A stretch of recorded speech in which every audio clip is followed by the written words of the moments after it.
Jenny,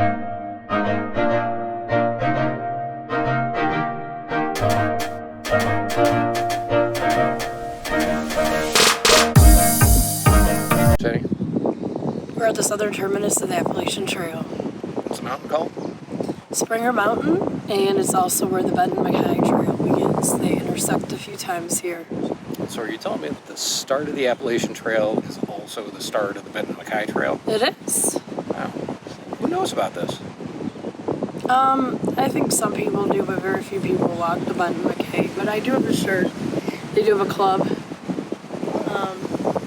But it looks cool. All right. So which way are you gonna walk? I don't know. Knowing that 2,900 people have already walked on the Appalachian Trail since January of this year, maybe we should try the road less traveled. And then I could still follow you, and you'll still walk to Maine. Absolutely. There's a alternate path that we can use. And so it will still, and it's actually longer though. Is that okay? Yeah, I think we're out here to do backpacking. Okay, so it's a little bit longer, and it goes. It actually makes like a hook, northwest to the northeast, like a C shape around the town of Blue Ridge. And then when it gets to what's that park? The next part is The Great Smoky Mountain National Park. the Smoky Park. Then it takes the southern route, whereas the AT takes the northern route. And then at the end of that, that's where the Benton Mackaye 300 mile ends, and you link back up to the AT in the same exact spot. So we can start on the AT and end on the AT. You will actually cross it about 5 times in between the Fontana Dam, and right here about 3 times within the first mile. Okay. Sounds like these things should be kind of interchangeable, huh? Yeah, I mean, I think it'd be nice. I mean, also, like, you went to Oglesburg yesterday, and you were alone out there for the most part. You saw, waterfalls and crystal clear rivers and people fishing and dogs, and I got to see that virtually. And then you got to take your drone and take a picture of that place and the other place. But it's hard to upload all this stuff on the phone because the drone footage is too good. Yeah, well, that's unfortunate, but hopefully we can post some of the stuff that we shot up here today. Yeah, we took a drone up here. So now you're going to try and make Swinging Bridge. It's another almost 15 miles. Mm-hmm. It's already 2 o'clock. Yep. You think he can do it? He's a tough one. He's already done about 8-9 miles today. Mm-hmm. And that'll maybe 6 o'clock at night or so. I'll try and meet him out there and take some drone footage of the bridge, and it'll be good. Yeah, and then we can start again there in the morning and do some of your own footage there too.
Okay, so obviously we made the decision that we're going to take the Benton Mackaye Trail versus the Appalachian Trail for the first couple hundred miles.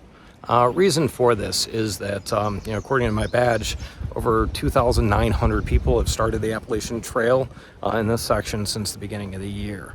It just means that it's had a lot of foot traffic. And it's not like you can use up a trail. But this is a section of the trail that I've already done before. Instead, I'd like to try something different. Here I would like to try to use the Benton Mackaye Trail. Now, there's going to be a longer interview that I'm going to post later on my reasons for doing this, you should find it pretty interesting. I appreciate the story. This could be a good decision. This could be a bad decision. I'm not quite sure. I know that there's sections of this trail that are not well marked. Unlike the Appalachian Trail, the Benton Mackaye is configured off of different trails. So there's going to be lots of different markings. There's going to be some road walks, and we don't like road walks. It's just going to be a different experience, which is one of the reasons why I'm doing it. This could be a good decision or a bad decision. You're going to have to stay tuned to find out, because at this time I don't know. Seems like a great idea. Seems like an alternate way to be able to do this trail. And of course, I'm going to have to come back and pick these miles up if I want the moniker of through hiker this year. And that's going to be no small feat. I think it's like an additional 300 miles. I want to be able to demonstrate to people that there isn't just the Appalachian Trail. There's the Appalachian Trail as a backbone of trails, and you can choose to hike your own hike. You can take some of these alternates and give them a shot. So that's what we're doing here. Instead of saying this is something that we can do, this is something that we're going to go ahead and do, and we start now. Tuesday. All right, so we're at the first trail parking for the Benton Mackaye Trail. This is close to the very start of it. And I thought this was really kind of interesting.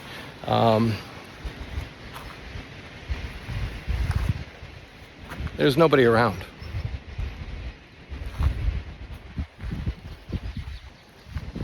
So the reason why this is important is because Jenny was over at the Springer Mountain parking for the Appalachian Trail. And it looked like it was pretty well packed out there. There was different people she was meeting, having conversations. There were some people relaying other people. There was a lot of stuff going on there. But here, as you can see, it's just me. So hopefully this is part of the experience we're hoping to be able to get from going on the Benton Mackaye Trail. So this is a pretty good start. Let's see where it takes us.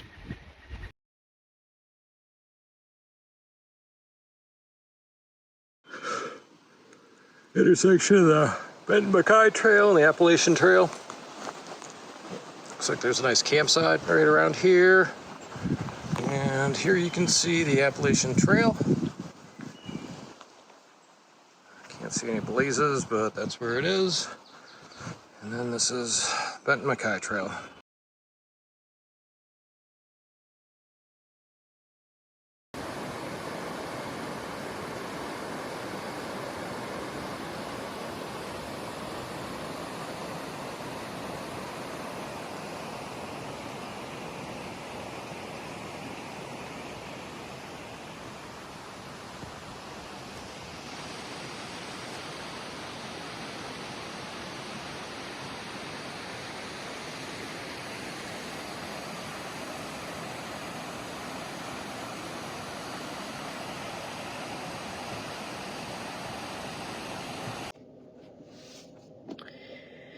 So it's almost 9 o'clock at night. I'm waiting for Aaron down the swinging bridge on a rushing river off the Benton Mackaye Trail. He did the 8 miles, and then we met up at the top of the Springer Mountain and the start of the Appalachian Trail and the Benton Mackaye Trail. But then he took off an additional 15.8, something like this, miles. And the last 10 miles, there's literally no other place I can get him. And there's no connectivity. I have to drive to the top of the hill to get any signal. And I suspect he has the same problem. But I did get a text message from him about 2 hours ago at 6:30 saying that he's 2 or 3 hours away. He's moving slow. He's going over many mountains. Please wait for him. And of course I will. I keep driving up this Forest Service road is incredibly bumpy and hazardous to drive on with this kind of car. But I keep driving up to get a signal and then driving back down because I don't want to miss him. I figure the soonest he can get here is around now, which is 8:45, up till about 9:30 at night. I'm just going to hang out till he gets here. Once he gets in the car, we have about an hour drive to the hotel. The first 15 minutes are incredibly bumpy road, really in the middle of nowhere. So that's what's going on. I'm sure he's hungry and he's tired, and it was probably a mistake to try to go this far, but we're learning as we go. So I'm just waiting for him to come out of this totally dark hole that I'm trying to illuminate with my